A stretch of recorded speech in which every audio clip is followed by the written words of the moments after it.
बुलेटिनच्या सुरुवातीला ब्रेकिंग बातमी येते ती म्हणजे पूजा खेडकर यांच्या अडचणीमध्ये आणखीन वाढ होते कारण त्यांच्या आईला देखील आता ताब्यात घेण्यात आलंय। मनोरमा खेडकर पौड पोलिसांच्या ताब्यात असल्याचं कळतंय। रायगडच्या पथकाने ही कारवाई केली आहे। शेतकऱ्याला धमकवल्या प्रकरणी त्यांना ताब्यात घेण्यात आलंय, त्यांच्यावरती कारवाई करण्यात आली आहे।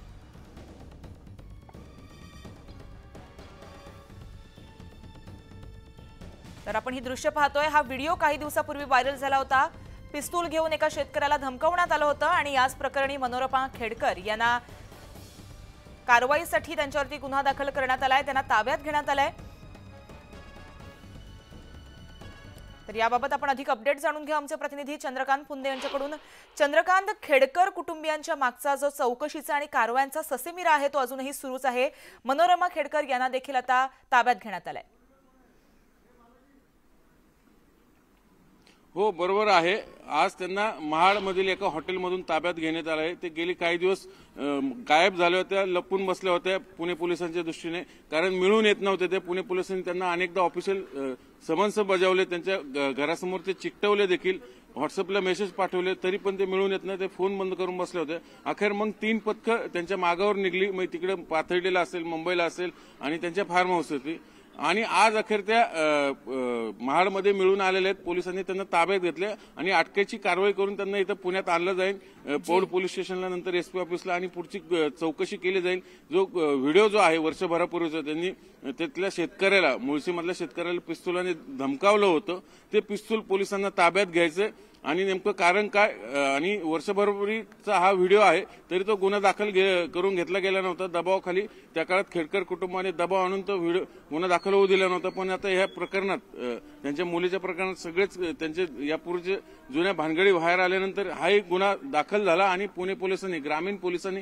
ही कारवाई केलेली आहे आणि त्यांना आता महाडमधून इकडे पुण्याला आणलं जातंय आणि नंतर पुढची सगळी चौकशी आणि कारवाई होईल। दिलीप खेडकर या गुन्ह्यात आरोपी आहेत, त्यांचाही शोध सुरू होईल। आणखीन कलम वाढवलेले 307, आणखी 306 वगैरे, त्यामुळे त्यांची अटक ही निश्चित आहे। किंबहुना ती हा प्रोसिजरचा भाग असतो, पहिल्यांदा ताब्यात घेतलं जातं, नंतर अटक दाखवली जाते कोर्टात नेताना।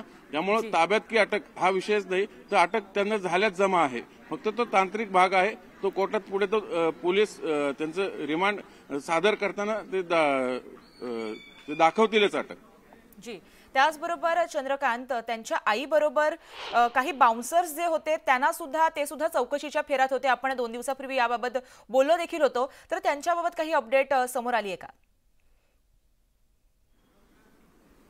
नाही, आता ऑब्व्हियसली मेन अॅक्युज हे मनोरमा खेडकर होते, या सगळ्या याच्यामधले मेन आरोपी। त्यांना अटक झाली की आपोआप मग त्यांच्याकडनं ते बाउन्सर आहेत, ते पोलिसांनी कारवाई केली की ते कदाचित स्वतःही हजर होतील किंवा पोलिसही त्यांना जिथं कुठं असतील त्यांना पकडून आणतील, अटक करतील। ते पुढच्या कारवाईचा भाग आहे, पण मेन अॅक्युज या मनोरमा खेडकर होत्या, त्यांना आज महाडमधून, म्हणजे रायगड जिल्ह्यातून अटक झाली। हीच आताची सर्वात मोठी बातमी आहे। जी, नक्कीच अपडेट जाणून घेत राहणार आहोत चंद्रकांत। तत्पूर्वी धन्यवाद तुम्ही दिलेल्या माहितीसाठी। तर हे संपूर्ण प्रकरण नेमकं काय होतं जाणून घेऊयात। शेत जमिनीवरून खेडकरांचा मुळशी पॅटर्न दिसतोय। मुळशीतील ढडवलीमध्ये मनोरमा खेडकरांची साधारण 4.74 हेक्टर शेत जमीन आहे।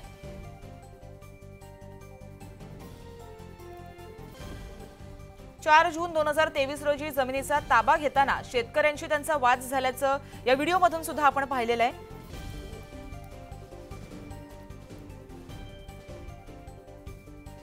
शेतकऱ्यांच्या विरोधानंतर बाउन्सर्स घेऊन त्या शेत जमीन असलेल्या ठिकाणी धडकलेल्या आपण पाहतोय। पिस्तूल काढून शेतकऱ्यांना त्यांनी या दरम्यान धमकवलं देखील आहे।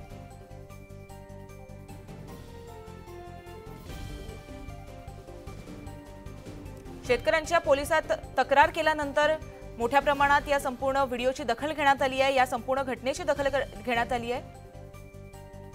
तर याबाबत आपण अधिक अपडेट जाणून घेतोय वैभव सोनावणे यांच्याकडून। वैभव, मनोरमा खेडकर यांना आता ताब्यात घेण्यात आलंय, यांची चौकशी होताना दिसतेय। एक व्हिडिओ व्हायरल झाल्यानंतर मोठ्या प्रमाणात खळबळ उडाली होती, काय सांगाल? 2022चा हा व्हिडिओ होता।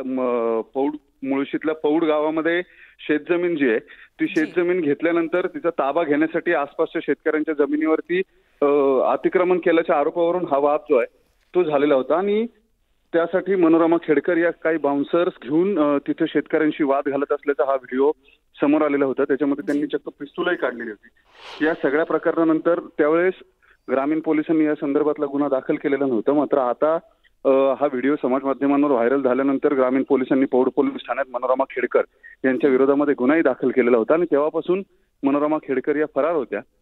आज सकाळी पहाटे मनोरमा खेडकर यांना महाडमधून एका हॉटेलमधून पुणे ग्रामीण पोलिसांनी ताब्यामध्ये घेतले आणि त्यांना आता ते पौड पोलीस ठाण्याकडे घेऊन निघालेले आहेत. महाड पोलीस ठाण्यामध्ये तशा पद्धतीची डायरीची नोंद सुद्धा पुणे ग्रामीण पोलिसांनी केली आहे. पौड पोलीस ठाण्यात तिला आणल्यानंतर तिची चौकशी तिथं केली जाईल आणि त्यानंतर तिच्या अटकेची कारवाई जी आहे ती पूर्ण केली जाईल अशी माहिती पुण्याचे पोलीस अधीक्षक जे आहेत ग्रामीणचे पंकज देशमुख यांनी दिली आहे. या सगळ्या प्रकरणामध्ये मनोरमा खेडकर यांच्या पिस्तुलाचा परवाना जो आहे तो सुद्धा रद्द करण्यात आल्याची माहिती आपल्याला मिळते.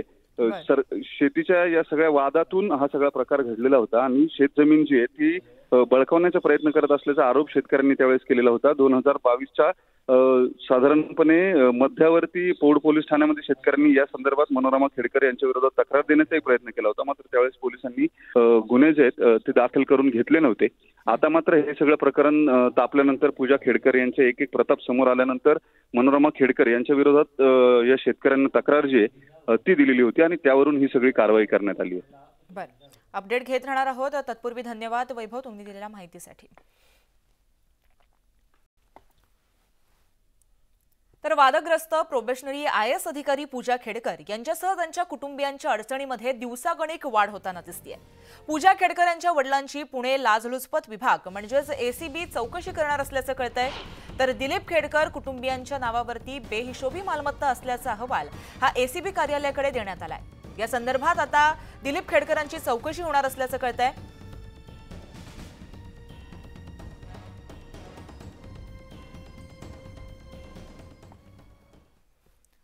तर यानंतर पूजा खेडकर यांनी पुणे जिल्हाधिकारी सुहास दिवसे यांच्यावरती मानसिक छळ केल्याचा आरोप करत तक्रार दाखल केली होती आणि याच प्रकरणी पुणे पोलिसांनी अधिकारी पूजा खेडकर यांना आज पोलिसात हजर राहून जबाब नोंदवण्याचं सांगितलं होतं.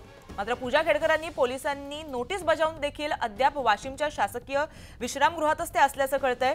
तर सोमवारी त्यांना वाशिम जिल्ह्यातील प्रशिक्षण कालावधी संपुष्टात आणून 23 जुलैपर्यंत मसुरीच्या ट्रेनिंग सेंटरमध्ये रुजू होण्याच्या आदेशानुसार वाशिम जिल्हाधिकाऱ्यांनी कार्यमुक्त केलंय. मात्र मागील 3 दिवसापासून त्या वाशिमच्या शासकीय विश्रामगृहातच मुक्कामी असल्याचं कळतंय.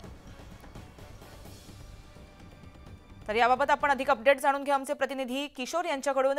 किशोर, पूजा खेडकर यांनी पुण्याच्या जिल्हाधिकाऱ्यांबाबत एक मोठी बाब समोर आणली होती. त्यांनी मोठे आरोप केले होते आणि त्या प्रकरणी पुणे पोलीस त्यांच्या चौकशीसाठी त्यांना बोलवत आहेत. पण मात्र त्यांच्याकडनं कुठल्याही प्रकारे रिस्पॉन्स येत नाहीये, प्रतिक्रिया येत नाहीये आणि अजूनही त्या वाशिममध्येच असल्याचं कळतंय.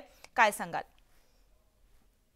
पूजा खेडकर यांचे जे काही वाशिम जिल्ह्याचे प्रशिक्षण आहे 3 दिवसा अगोदर संपुष्टात आणलं होतं आणि त्यांचे जे काही त्यांना पुन्हा लवासनामध्ये म्हणजे मसुरीला प्रशिक्षणासाठी बोलावलं आणि 23 जुलैपर्यंत त्यांनी तिथे जॉईन करण्याचे आदेश आले आणि इथले जिल्हाधिकाऱ्यांनी पण त्यांना इथनं रिलीव्ह केलं. मात्र अद्यापपर्यंत ज्या पूजा खेडकर आहेत ट्रेनिंग IAS अधिकारी ह्या अद्यापही वाशिम मध्येच आहेत.